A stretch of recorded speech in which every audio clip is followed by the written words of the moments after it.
فما أوتيتم من شيء فمتاع الحياة الدنيا وما عند الله خير وأبقى للذين آمنوا وعلى ربهم يتوكلون.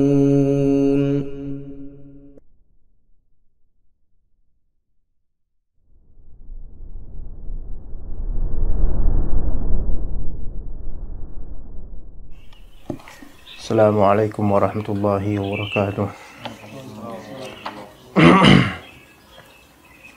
Innal hamdalillah nahmaduhu wa nasta'inuhu wa nastaghfiruh wa na'udzu billahi min shururi anfusina wa sayyiati a'malina.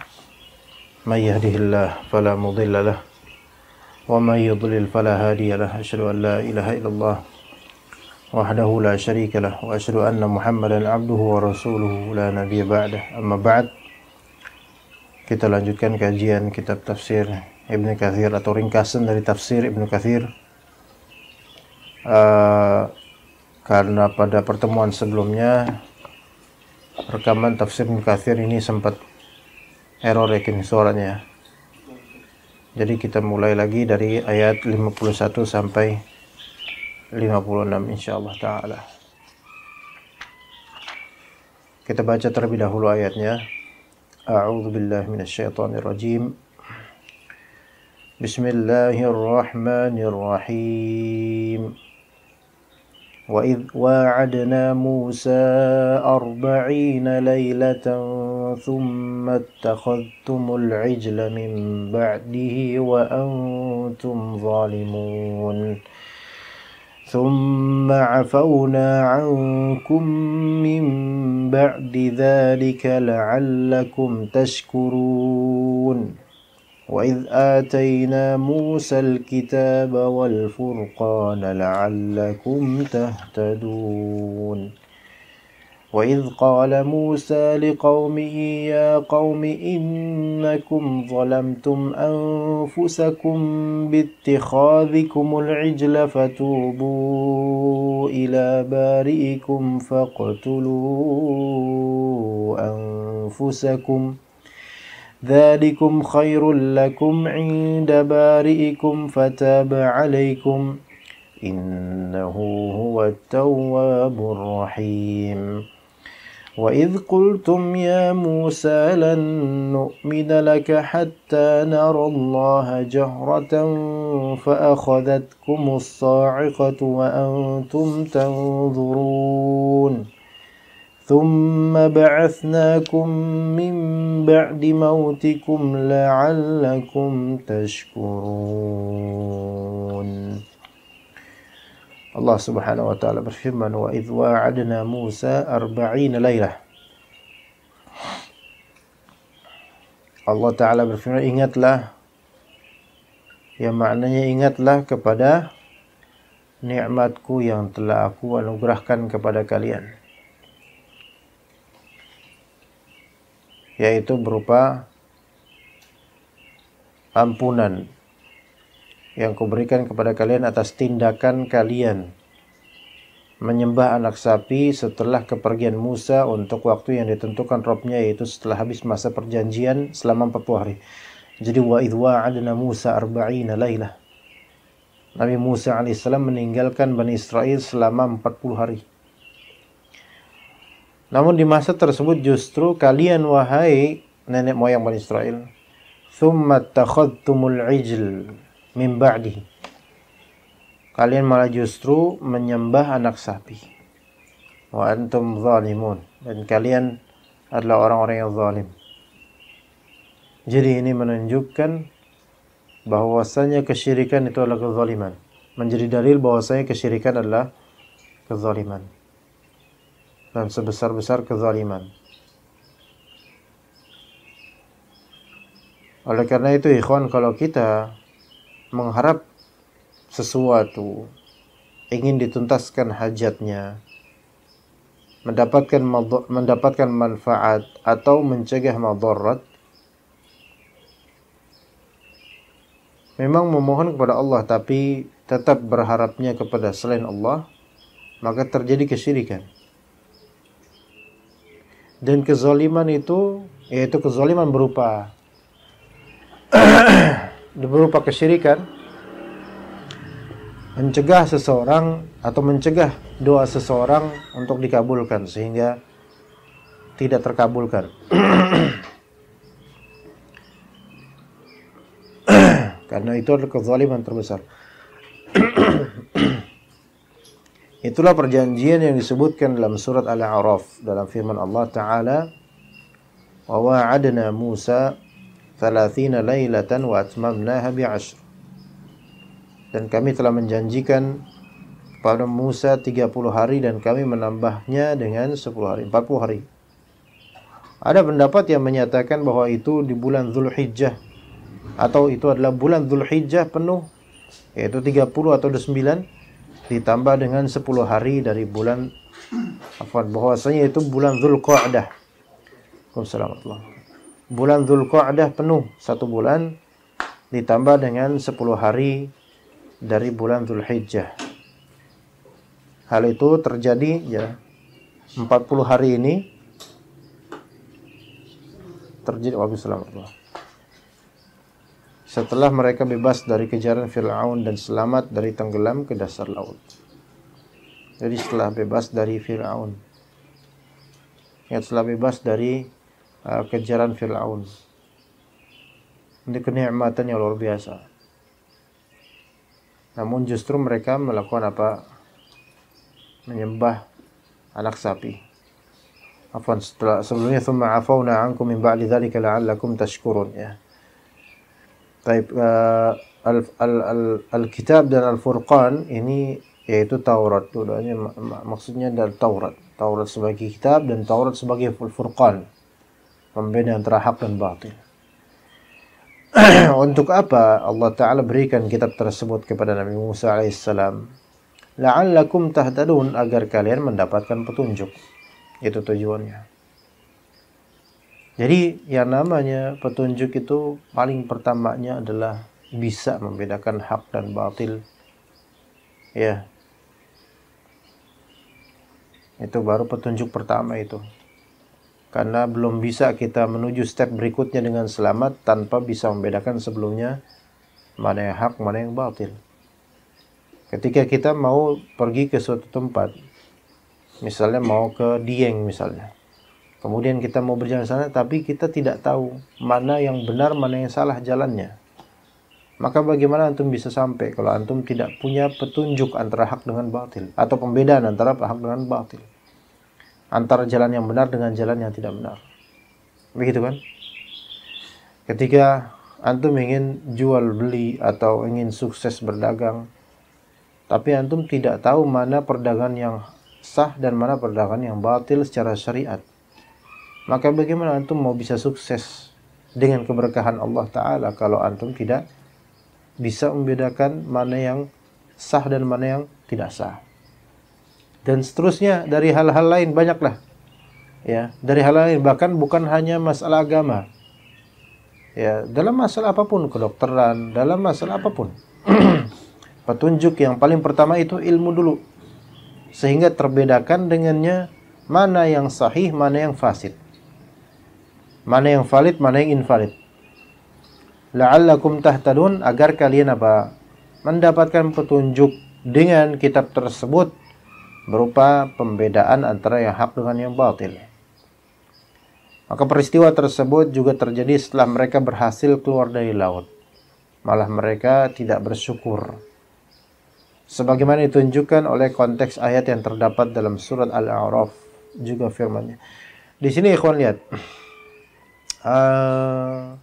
Mereka telah diberikan kenikmatan berupa selamat dari kejaran dan kematian di lautan. Ya, mana hal tersebut itu di luar logika keumuman manusia. Allah Ta'ala menginginkan dengannya agar mereka bersyukur dengan itu. Tapi justru mereka melakukan apa? Wa idh wa'adna Musa 40 lailah thumma attakhadhtumul ijla min ba'dihi wa antum zalimun. Udah dikasih kenikmatan, malah mereka ketika mengarungi dunia setelah selamat dari lautan itu, mereka justru berbuat yang lebih buruk lagi, yaitu kesyirikan, syirik akbar, menyembah anak sapi. Maka apa kata Allah Ta'ala, "Tsumma 'afawna 'ankum min ba'di dzalik." Kami maafkan kalian, tapi dengan adanya hukuman nanti, ini akan disertakan. Kami maafkan kalian. Apa tujuannya? La'allakum tashkurun.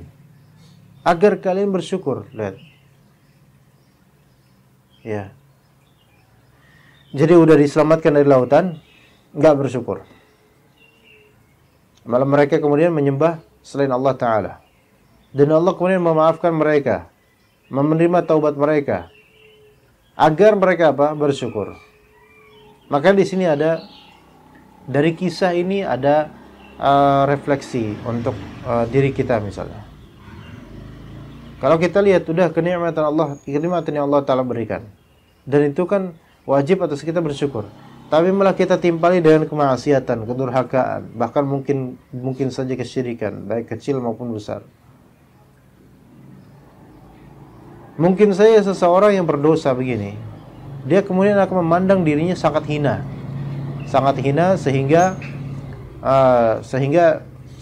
sehingga dia berputus asa dari rahmat Allah Subhanahu wa taala dan menganggap bahwasanya tidak mungkin Allah Subhanahu wa taala akan memaafkannya. Allah Ta'ala tidak akan memaafkannya karena saya udah parah banget misalnya. Udah dikasih begini malah nggak bersyukur. Waalaikumsalam warahmatullahi wabarakatuh. Sudah diberikan yang terbaik. Waalaikumsalam warahmatullahi wabarakatuh. Malah tidak bersyukur. Namun Allah Subhanahu wa Ta'ala, kalau kita mempelajari bagaimana sirahnya Bani Israel, sesungguhnya dosa-dosa Bani Israel ini keterlaluan. Pembangkangan mereka dan kekufur nikmatan mereka itu terlalu jauh. Namun Allah Subhanahu wa taala memaafkan mereka agar mereka bersyukur. Ya, jadi selalu begitu dan untuk kehidupan kita pun selalu seperti itu ya, Pak. Diberikan kebaikan, dimaafkan agar kita bersyukur dengannya.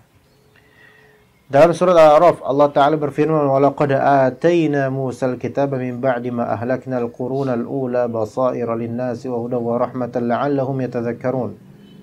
Nah, sesungguhnya kami telah memberikan Alkitab Taurat kepada Musa sesudah kami binasakan generasi-generasi terdahulu untuk menjadi pelita bagi manusia, petunjuk dan rahmat agar mereka ingat. Taib. Dilanjutkan di ayat berikutnya, ikhwan. Kata Allah Subhanahu wa Ta'ala, "Wa idh qala Musa liqaumihi ya qaumi innakum zalamtum anfusakum bittikhadhikumul ijl fatubu ila bari'ikum faqtulu anfusakum dzalikum khairul lakum 'inda bari'ikum fataba 'alaikum innahu huwat tawwabur rahim." Wassalamu warahmatullahi wabarakatuh. Dan ingatlah ketika Nabi Musa alaihissalam, Masya Allah, ada gitu kajian backgroundnya ada orang lewat lagi live streaming lagi. Apa nggak ada cara lain untuk mempermalukan anak Pak Kasman? Kata yang maknanya, dan ingatlah ketika Nabi Musa alaihissalam berkata kepada kaumnya, kok bisa gitu ya? Tiba-tiba ada orang lewat ini, kok ada yang nonton mungkin heran ya. Loh, itu kok tiba-tiba ada? Hah? Saya berpikir tadi ini lebih sopan lewat belakang. Iya, lebih sopan memang, tapi kelihatannya di live stream kok tiba-tiba ada background bergerak ini. Ada objek bergerak ini, kayaknya ada penampakan ini. Belum apa? Belum ngomong aja Pak, antum belum mengatakan suatu kalimat aja udah membuat orang gagal fokus ini. Dan ingatlah ketika Nabi Musa alaihissalam berkata kepada kaumnya, "Wahai kaumku, sesungguhnya kalian telah zalamtum anfusakum, menzalimi diri kalian sendiri dengan cara apa? Bittikhadhikumul ijl. Karena kalian telah menjadikan anak lembu sebagai sesembahan." Maka memang kesyirikan itu sebenarnya zalim terhadap hak Allah dan menzalimi diri sendiri. Orang yang berbuat syirik, orang yang berkegantungan kepada selain Allah, sesungguhnya itu sama dengan menyiksa dirinya sendiri. Maka kata Nabi SAW, "Man ta'allaqa bi ghairillah wukila ilaih." Barang siapa yang bergantung kepada selain Allah, maka hukumannya apa? Orang itu akan dibuat ketergantungan dengannya. Maka ada lagu-lagu dan syair-syair terkait perempuan.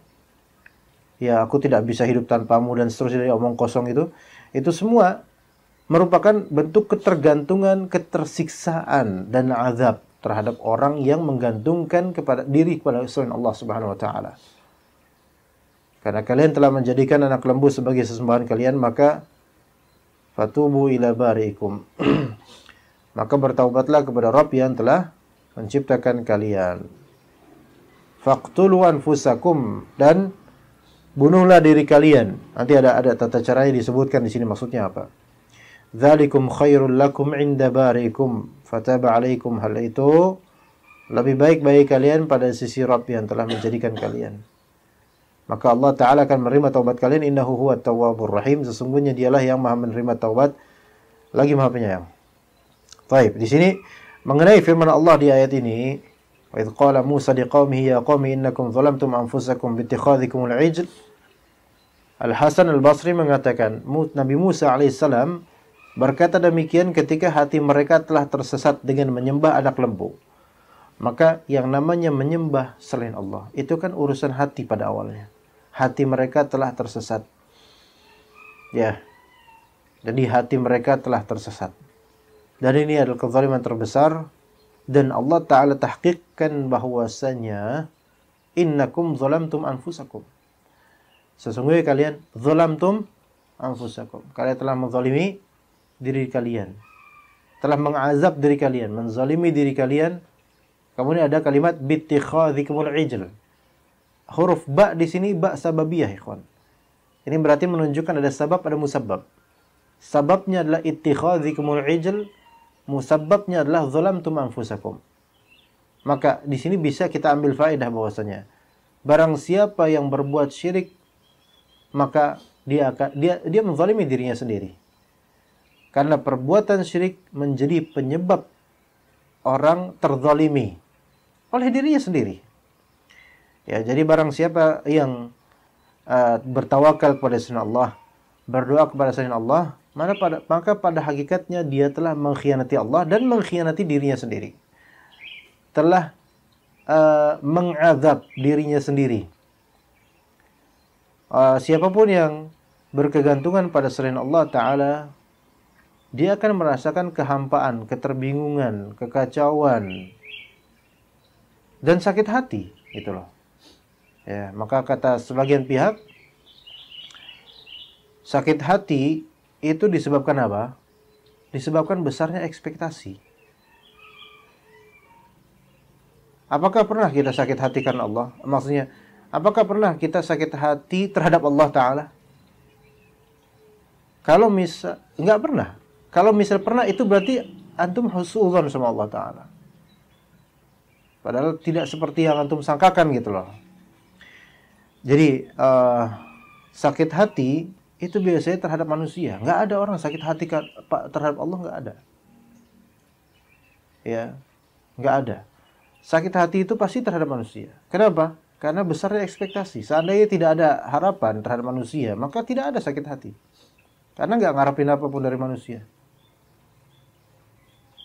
Walaupun tidak semua konteks kalimat ini mesti buruk, nggak semuanya. Kadang-kadang ada yang maklum, seperti sakit hati terhadap istri karena kita harapkan kasih sayang, ya misalnya. Makanya malaikat melaknat bagi istri yang menolak hubungan terhadap suaminya di malam hari sampai pagi dilaknat dan seterusnya. Karena suami akan sakit hati. Kenapa sakit hati? Karena ada ekspektasi, dan ini maklum, ekspektasi yang wajar, bukan ekspektasi syirik. Ekspektasi mendapatkan kenikmatan dari tubuh istrinya misalnya, ini wajar, tabi'i, basyari, nggak masalah. Ya. Tapi kalau misalnya ekspektasi tersebut udah dalam maksud, yaitu dalam rangka bertawakal dan menyerahkan urusan kepada selain Allah Ta'ala, maka ini yang dikhawatirkan menjadi innakum zalamtum anfusakum, dengan sebab syirik. Dengan sebab syirik. Jadi seluruh sakit hati manusia terhadap lainnya dari manusia Itu sebabnya adalah harapan. Itu sebabnya adalah harapan. Sakit hati atau kecewa dan seterusnya. Makanya kalau kita bertanya-tanya, kenapa? Kalau kita bermuamalah kepada sesama ikhwan salafiyin, itu kalau kita udah kecewa sama dia, itu lebih dalam kecewa dibandingkan dengan kalangan awam, non salafiyin misalnya. Kenapa begitu? Karena ekspektasi kita lebih besar terhadapnya. Kenapa kok misalnya kita berjalan di tengah-tengah masyarakat, kita salah dikit, karena kita jenggotan dan seterusnya cingkrang, kita salah dikit, kemudian orang itu lebih menganggap salah kita begitu besar dibandingkan dengan orang biasa yang bersalah dengan salah yang serupa. Kenapa begitu? Karena ekspektasi mereka terhadap kita dari penampilan kita itu besar. Antum kelihatan anak ngaji, antum kelihatan soleh, antum masya Allah berjenggotan, antum cingkrangan, kemudian pecinya kayak peci ikin, kayak peci tukang ojek dan seterusnya. Hampir semua pecinya peci tukang ojek, kecuali kita berdua ya. Masya Allah, ini peci kiai, ini kayak gini peci kiai. Ini tukang ojek rata-rata. Ini masya Allah. Ya, orang berekspektasi seperti itu. Maka ketika antum bersalah, mengecewakan mereka sekali, maka itu seolah-olah besar sekali. Kenapa? Karena apa? Ekspektasi harapan. Nah, mereka ini ajaibnya Bani Israel. Ketika mereka ittikhadz atau menjadikan ijl sebagai sesembahan, itu boleh jadi mereka tidak punya ekspektasi terhadap anak sapi itu. Nggak punya harapan terhadap anak sapi itu. Ini karena mereka ditinggal oleh Nabi Musa AS, dan karena mereka ini adalah orang-orang yang main-main Bani Israel ini. Artinya apa, ikhwan? Syirik, main-main aja, itu udah zalim. Apalagi kalau sampai sungguh-sungguh antum berharap padanya. Paham nggak maksudnya? Syirik, main-main aja. Antum ke tempat syirik, itu udah zalim itu. Menzalimi diri sendiri. Karena mengantarkan diri kepada neraka gitu loh. Karena mengantarkan diri kepada azab. Itu main-main aja. Cuman ikut-ikutan aja. Karena sebagian dari mereka hanya ikut-ikutan pada Samiri. Cuman ikut-ikutan. Enggak sungguh-sungguh dalam artian. Gimana mau sungguh-sungguh? Orang mereka baru diselamatkan kok dari lautan. Dan itu hanya kuasa Allah. Antum kalau misalnya baru dapat kekuasaan Allah, baru dapat rahmat dari Allah, suatu yang di luar logika, sempat nggak antum berbuat syirik betul-betul habis itu? Nggak sempat, karena saya baru diselamatin gitu loh. Antum baru dikasih oleh orang tua antum ketika di masa kecil ya, dikasih orang tua antum 5.000 perak misalnya, 5.000 rupiah misalnya. Sempat nggak kemudian antum durhaka sama orang tua setelah itu? Nggak sempat, karena apa? Baru dikasih. Antum dibaikin sama teman antum, sempat gak kemudian antum menghibahi dia setelah itu? Enggak, karena baru dikasih. Lah ini cuman ikut-ikutan saja sebenarnya. Tapi sudah Allah tahqiq, innakum zalamtum anfusakum. Kalian tuh menzalimi diri kalian sendiri walaupun cuman ikut-ikutan. Dan jadi dalam masa syirik enggak boleh kita hatta ikut-ikutan enggak boleh. Fatubu ila bari'ikum. Fatubu ila bari'ikum. Abul Aliyah Sa'id bin Jubair Rabi bin Anas mengatakan, yaitu fatubu ila khaliqikum, maknanya kepada pencipta kalian. Ila bari'ikum menurut penulis Ibnu Katsir mengandung peringatan akan besarnya kejahatan yang mereka lakukan. Artinya, bertaubatlah kalian kepada Rabb yang telah menciptakan kalian setelah kalian menyembah yang lain bersamanya. Jadi lafal bari di sini artinya khaliq. Dan kenapa diingatkan dengan isim khaliq atau bari ini? Agar mereka berpikir, ijl ini, anak sapi ini nggak ada urusan dalam penciptaan. Dia malah kalian sembah. Maka beralihlah kalian menyembah kepada yang telah menciptakan kalian sejak masih setetes mata sebelumnya. Abdurrahman bin Zaid bin Aslam menceritakan ketika Musa alaihissalam kembali kepada kaumnya, di antara mereka ada 70 orang laki-laki yang beruzlah, yang mengasingkan diri bersama Harun dan tidak menyembah anak lembu itu. Jadi Nabi Musa pergi nih. Ada banyak kaumnya masih tetap stay di tempat tersebut. Dan ada Nabi Harun alaihissalam ketika itu. Nah, ada 70 orang laki-laki yang mengasingkan diri. Begitu pula Nabi Harun bersama mereka. Mengasingkan diri apa? Karena tidak mau ikut-ikutan Samiri dan para pengikutnya. Maka Nabi Musa alaihissalam berkata kepada para kaumnya, ya, berangkatlah menuju janji Rabb kalian. Lalu mereka pun berkata, hai Musa, apakah kami masih bisa bertaubat? Nah, di sini yang karena sudah diperingatkan oleh Nabi Musa alaihissalam, maka mereka pun mau bertaubat. Ya, maka mereka pun mau bertaubat. Makanya di antara pendapat ulama mengenai asal usul lafal Yahudi dari kata hada yahadu atau yahada yahudu, artinya apa? Tabayatubu, taubat. Jadi sebagian ulama mengatakan Yahudi itu berasal dari kata Yahudu, yang artinya adalah yatubu, taubat. Taubat dari apa? Taubat dari penyembahan terhadap anak sapi. Itu menurut sebagian ulama. Maka, hai Musa, apakah kami bisa bertaubat? Maka Nabi Musa berjawab, masih.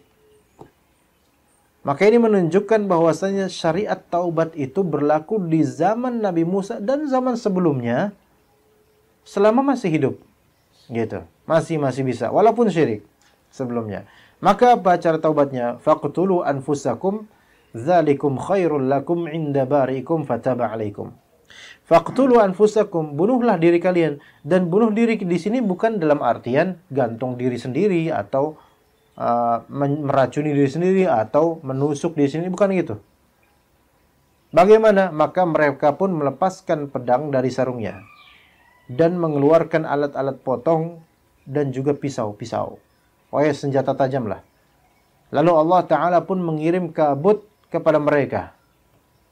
Lalu mereka saling mencari-cari dengan tangannya masing-masing dan saling menebas lawan perangnya atau lawan kelahinya.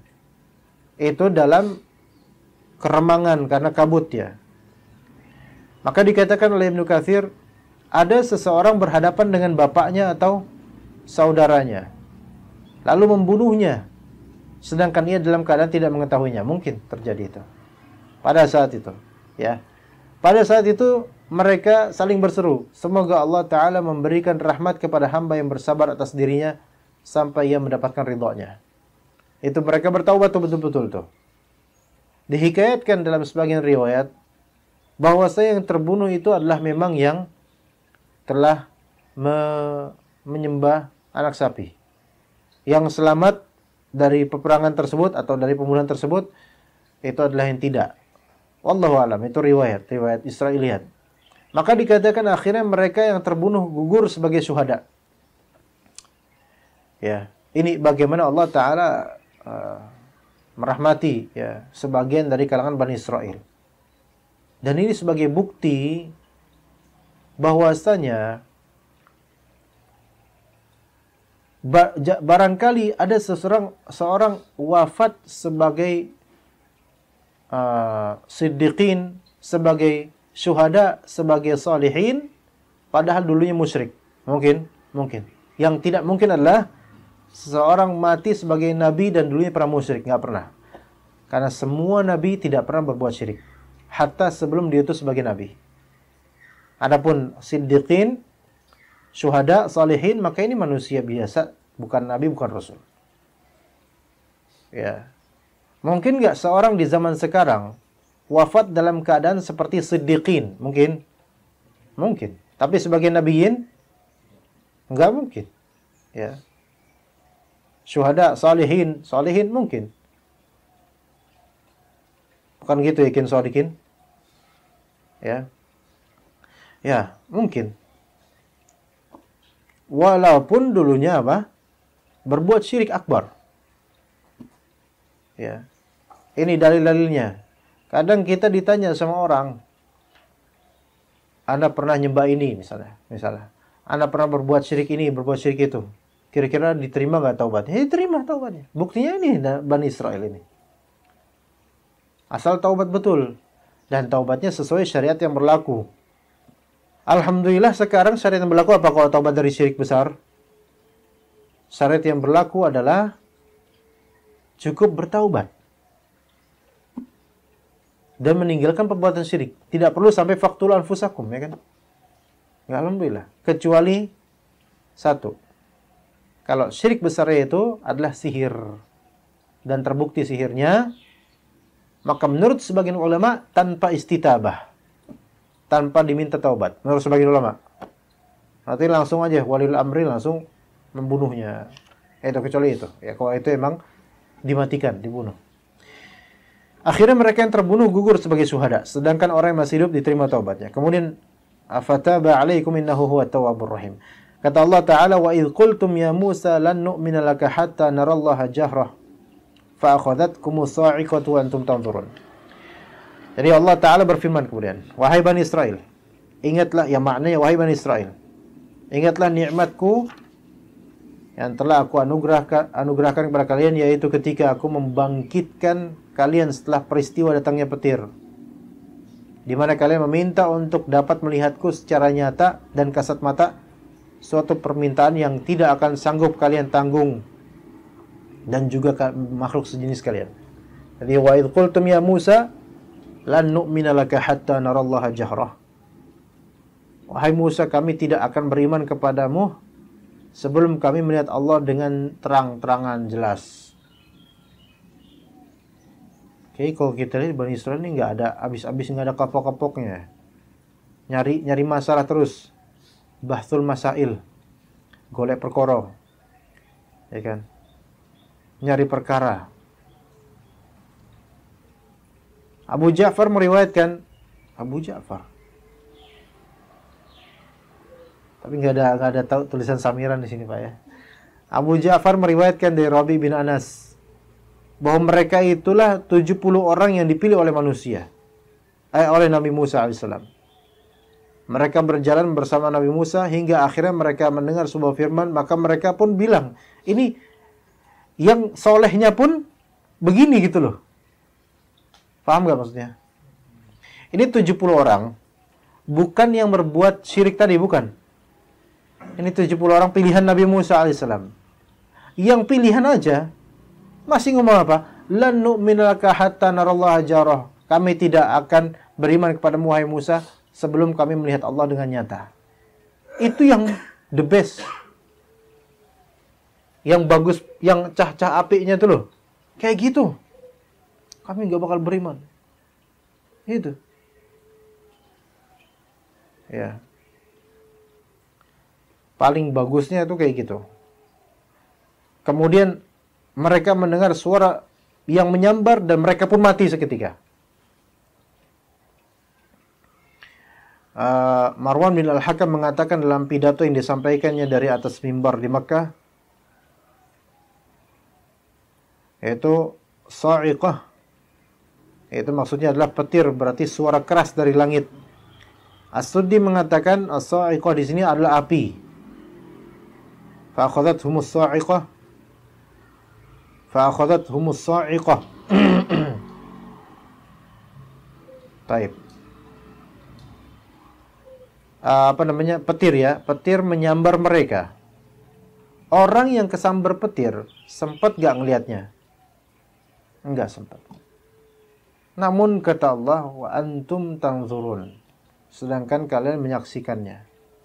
Apa maksudnya? Urwah bin Ruwaim mengatakan sebagian dari mereka ada yang disambar petir dan sebagian lainnya menyaksikan peristiwa tersebut. Jadi nggak semuanya dari 70 orang itu. Sebagian disambar petir, sebagian melihat dan menyaksikan untuk menjadi saksi akan kekuasaan Allah Ta'ala. Kemudian sebagian dari mereka ini dibangkitkan dan sebagian lainnya disambar petir bergantian. Paham nggak? Ini menurut Urwah bin Ruwaim. Dan yang disambar petir untuk kloter kedua dibangkitin lagi. Ya, supaya mereka semua ngelihat, Masya Allah ya. Tadi kamu kena petir loh. Loh, kamu juga. Gitu kan. Terus kita Allah bangkitkan sekarang, Masya Allah. Mengenai firman Allah, fa'akhadathumus sa'iqah, As-Suddi mengatakan, maka mereka pun mati lalu Nabi Musa alaihissalam bangkit dan menangis seraya memanjatkan doa, "Ya Rabbku, apa yang harus aku katakan kepada Bani Israel jika aku kembali kepada mereka?" Jadi orang-orang pilihan ini ya, sedang berjalan bersama Nabi Musa alaihissalam dan mereka melakukan hal tersebut. Ya. Nanti gimana? Nanti saya pulang ke kampung, bukan kampung, ke kaumku, kaum Bani Israel. Sedangkan ini 70 orang bisa mati semua atau berapa orang mati semua. Sedangkan engkau ya Allah Ta'ala telah membinasakan orang-orang terbaik di antara mereka. Gimana nih? Maka kata Allah Ta'ala surat Al-A'raf, "Lau syi'ta ahlaknahum min qabl." Afwan. "Lau syi'ta ahlaktahum min qabl wa iyyai. Atuhlikuna bima fa'ala as-sufaha'u minna." Kata Nabi Musa alaihissalam, jika engkau kehendakin tentulah engkau membinasakan mereka dan aku sebelum ini. Apakah engkau membinasakan kami karena perbuatan orang-orang yang kurang akal di antara kami? Kata Nabi Musa seperti itu. Kemudian Allah jadi begini, kan? Ada sir, ada hal yang lembut dari perkataan beliau dan cerita ini. Ingat, beliau Nabi Musa alaihissalam dan kaumnya Allah Ta'ala selamatkan dari mara bahaya yang luar biasa, yaitu lelautan dan kejaran Firaun dan bala tentaranya. Ya. Kemudian terjadilah hal seperti ini. Sebagian dari pengikut Nabi Musa AS yang terbaik terkena apa? Sambar petir. Mati kan? Nabi Musa AS bersedih dengan itu. Apa yang harus aku katakan kepada orang-orang nanti?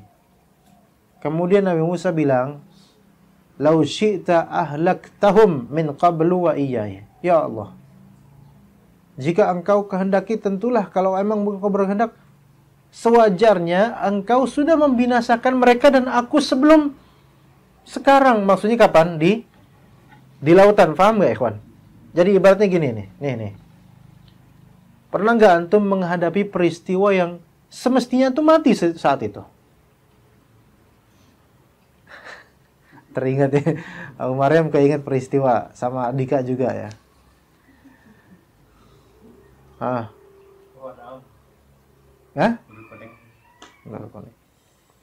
Kemudian di next week atau pekan berikutnya atau momentum berikutnya terjadi pada Nih, kita kumpulan nih harus udah menghadapi peristiwa yang logikanya udah mati kita, tapi Allah selamatkan. Kemudian pekan berikutnya terjadi lagi pada diri kita hal yang lebih rendah, lebih remeh, tapi justru mati beneran nih teman-teman kita. Ya Allah, kalau emang Engkau ingin matikan, semestinya yang itu lebih dimatikan gitu ketika itu peristiwa itu gitu loh. Paham gak ikhwan? Gitu. Maka Nabi Musa, ya Allah, semestinya sudah kalau emang engkau pengen mematikan secara logika manusiawi, harusnya di lautan kita udah mati terlebih dahulu daripada cuman perkataan dari sebagian dari orang-orang terbaik saya. Ya Allah cuman berkata, kami tidak mau beriman kepada engkau wahai Musa kecuali kami melihat Allah terang-terangan. Kan cuman gitu doang ya Allah. Maksudnya apa ya? Mungkin bagi Nabi Musa, ini kalimat dari orang bodoh ya Allah. Makanya kata di sini katakan, atuhlikuna bima fa'ala sufaha'u minna. Ya Allah, apakah engkau akan membinasakan kami hanya karena perbuatan orang-orang yang bodoh di antara kami? Cuman berucap bodoh kemudian engkau matikan gitu aja mereka, padahal ada yang lebih besar ketika itu di lautan. Maka Allah Ta'ala mewahyukan kepada Musa bahwasanya 70 orang yang bersamanya itu telah menyembah anak lembu. Nah, ini juga telah menyembah anak lembu ternyata, kata sebagian ulama ya. Menurut sebagian ulama. Lalu Allah menghidupkan mereka sehingga mereka bangun dan hidup seorang demi seorang dan satu sama lain saling menyaksikan bagaimana mereka hidup kembali. Kaifiyah dari semua ini Israiliyat. Jadi tidak bisa kita pastikan mana versi yang benar. Ya, apakah 70 ini yang menyembah lembu juga atau tidak, wallahu a'lam. Ala kulli hal, singkatnya seperti itu di ayat. Itulah makna firman Allah Ta'ala, "Tsumma ba'atsnakum min ba'di mautikum la'allakum tashkurun." Setelah itu kami bangkitkan kalian setelah kalian mati agar kalian bersyukur. Dibangkitin lagi supaya pada bersyukur. Rabi' bin Anas mengatakan, kematian mereka itu merupakan hukuman bagi mereka. Lalu dibangkitkan kembali hingga datang ajal hidupnya. Hal senada disampaikan juga oleh Qatadah. Wallahu alam. Jadi itu kisah sedikit tentang perjalanan Bani Israel. Apakah bisa kita refleksikan di kehidupan keseharian kita? Bisa. Tentu bisa. Semua ayat bisa direfleksikan. Alhamdulillah. Ya, di antara refleksi yang terbesarnya tentu masalah syirik, ikhwan. Masalah syirik yang sebagaimana di awal tadi Anda sebutkan, bahwasanya syirik itu adalah kezaliman terhadap hak Allah dan juga diri kalbu kita sendiri. Kalbu kita sendiri. Dan juga di ayat-ayat ini disebutkan di ayat 52 la'allakum tashkurun. Disebutkan di ayat 56 la'allakum tashkurun. Allah memaafkan agar kalian bersyukur. Allah Ta'ala membangkitkan kalian kembali dari kematian kalian agar kalian bersyukur. Lihat, pemaafan dari Allah dan tajawuz dari Allah Subhanahu wa Ta'ala terhadap dosa-dosa kita itu untuk disyukuri. Begitu, wallahu ta'ala alam. Kita lanjutkan setelah ini syarah Al-Qawaid Al-Arba' wa sallallahu ala nabiyina Muhammad wa ala alihi wa sahbihi ajma'in.